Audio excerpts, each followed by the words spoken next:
थोड़े आदित्यनाथ है कि हमारे ऊपर का मुकदमा हटवा लो। ऐसी जरूरत नहीं है। हमारे ऊपर अगर कोई आक्षेप है तो हम भी उसका सामना करेंगे जैसे आम लोग करते हैं। ऐसी क्या बात है। और हमको अपनी न्यायपालिका पे भरोसा है और अपनी सच्चाई पे भरोसा है। आज हम बात करने वाले हैं दोस्तों एक ऐसे विवाद की जिसमें आरोप, आस्था और कानून सब कुछ आमने सामने दिखाई दे रहा है। दरअसल केंद्र में है ज्योतिषा पीठ के शंकराचार्य स्वामी अभिमुक्तेश्वरानंद सरस्वती। पॉक्सो एक्ट के तहत दर्ज एफआईआर और पुलिस के जांच की तेजी और इन सभी के बीच शंकराचार्य का साफ दो टुक में बड़ा बयान कि अगर पुलिस गिरफ्तारी की कार्रवाई करना चाहती है तो हमें कोई भी आपत्ति नहीं। हम पुलिस का विरोध नहीं करेंगे, उसका सहयोग करेंगे। जांच के बाद सारा सच जो है वो सामने आ जाएगा। यही शब्द हैं शंकराचार्य के जब उनसे संभावित गिरफ्तारी को लेकर के सवाल पूछा गया। एक ऐसा बयान जिसने बहस को एक नई दिशा दे डाली, क्योंकि आमतौर पर हाई प्रोफाइल मामलों में आरोपों के बाद बचाव, कानूनी दांवपेच और तीखी प्रतिक्रियाएं देखने को मिल जाती है। चलिए, लेकिन वहीं पर शंकराचार्य का रुख अलग दिखाई दे रहा है कि कानून की प्रक्रिया पर भरोसा और उनका सहयोग करना।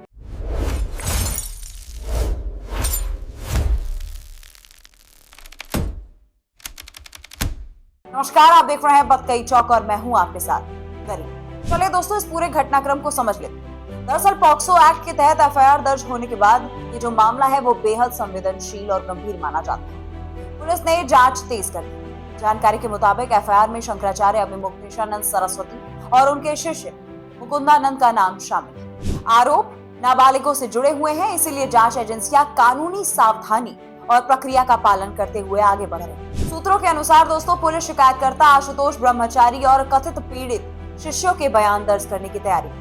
साथ ही मामले की गंभीरता को देखते हुए 5 सदस्यीय जांच टीम गठित की गई है, जिसमें वरिष्ठ अधिकारी शामिल बताए जा रहे हैं। लेकिन इन सभी के बीच शंकराचार्य का पक्ष लगातार सामने आ रहा है और आज हम इसी के बारे में बात कर रहे हैं। शंकराचार्य ने इस आरोप को सिरे से ही खारिज कर दिया। उनका ये कहना है कि जिन लड़कों का नाम लेकर के कथित घटनाओं की बात की जा रही है वे कभी उनके गुरुकुल में पढ़े ही नहीं। भ्रम फैलाया जा रहा है कि गुरुकुल में ये सब हो रहा है। हमारे गुरुकुल में जब वो लड़के कभी प्रविष्ट ही नहीं हुए, पढ़े ही नहीं, उनका हमारा कोई लेना देना ही नहीं है।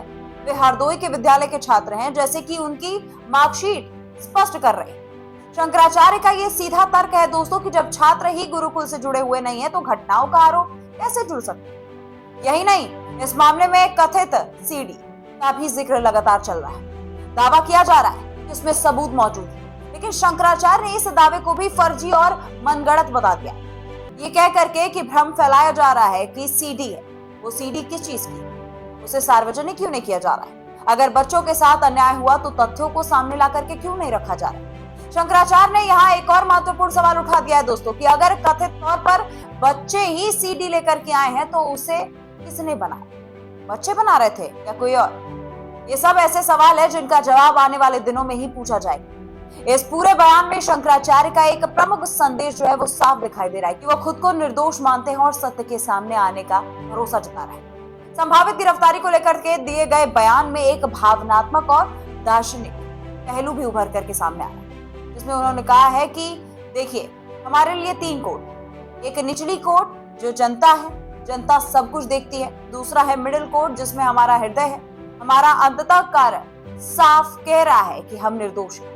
तीसरा है सुप्रीम कोर्ट, ईश्वर, वो भी देख रहे हैं कि कौन सही है और कौन गलत। दोस्तों, शंकराचार्य अपने बयानों से रुक नहीं रहे।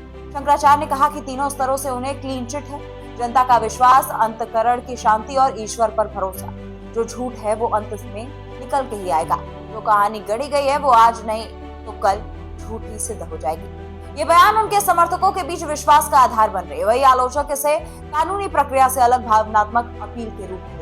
अब बात हम उस पहलू कर लेते हैं जो इस विवाद को और जटिल बना रहा है कि इस मामले में एफआईआर कराने वाले आशुतोष ब्रह्मचारी को लेकर के भी कई दावे सामने आ रहे हैं। कुछ पक्ष द्वारा आरोप लगाया जा रहा है दोस्तों कि आशुतोष ब्रह्मचारी का आपराधिक इतिहास रहा है और उस पर भी पहले इनाम भी घोषित हो चुका है। हालांकि इन दावों की स्वतंत्र पुष्टि जांच एजेंसियां द्वारा ही संभव है, लेकिन शंकराचार्य का पक्ष यहाँ भी स्पष्ट है कि वे आरोपों के पीछे साजिश और भ्रम फैलाने की बात कर रहे हैं।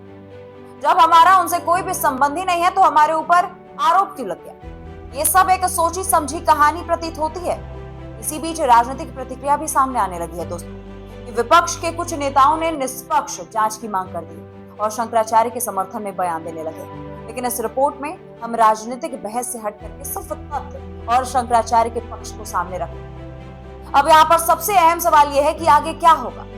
क्या कानून अपना काम करेगा, पुलिस जांच करेगी, बयान दर्ज होगा या साक्ष्य परखे जाएंगे। लेकिन दोस्तों, इस पूरे घटनाक्रम में शंकराचार्य का रोग चर्चा का विषय बन गया है, क्योंकि दोस्तों जिस हिसाब से प्रयागराज के कुंभ मेले में जो कुछ भी हुआ शंकराचार्य के साथ, उसके बाद से उनके ऊपर आरोपों का जो भंडार है वो फूट गया।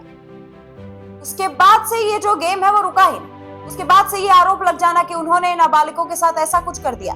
ये बयान एक तरफ कानूनी प्रक्रिया के प्रति सम्मान दर्शा रहा है, तो दूसरी तरफ स्वयं की निर्दोषता पर अडिग विश्वास। समाज के लिए भी एक महत्वपूर्ण क्षण है, क्योंकि यहाँ दो संवेदनशील पक्ष दिख रहे हैं, बच्चों की सुरक्षा और एक प्रमुख धार्मिक व्यक्तित्व की प्रतिष्ठा। न्याय का संतुलन तभी बनेगा जब जांच निष्पक्ष, पारदर्शी और तथ्य आधारित हो।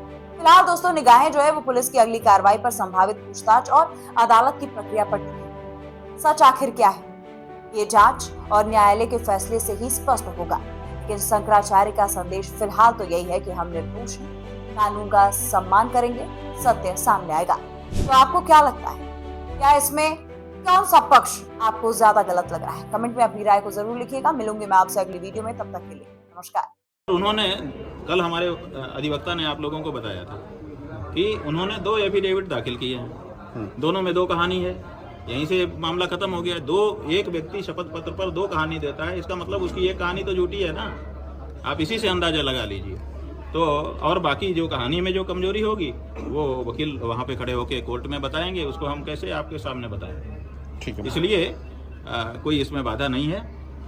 ये बिल्कुल उचित है, जो प्रक्रिया है उसका पालन किया जाना चाहिए, और हम लोग न्यायालय में जो बाधा आ रही है उसको फेस करेंगे। ऐसी क्या बात है, हम थोड़े आदित्यनाथ हैं कि हमारे ऊपर का मुकदमा हटवा लो, ऐसी जरूरत नहीं है। हमारे ऊपर अगर कोई आक्षेप है तो हम भी उसका सामना करेंगे जैसे आम लोग करते हैं। ऐसी क्या बात है, और हमको अपनी न्यायपालिका पे भरोसा है और अपनी सच्चाई पे भरोसा है। क्या किस बात की चिंता। ठीक है। और गौ माता का आशीर्वाद है, गौ माता के लिए निरंतर हम लोग आगे बढ़ रहे हैं, बिना डरे बिना भय खाए, और बढ़ते रहेंगे। आप कैसे चुप करा लोगे। ठीक है स्वामी जी, ठीक है। This video is sponsored by Ram Group of Companies, co-sponsored by Nature House and Bhaiya Ji Silver Coated Ilaichi.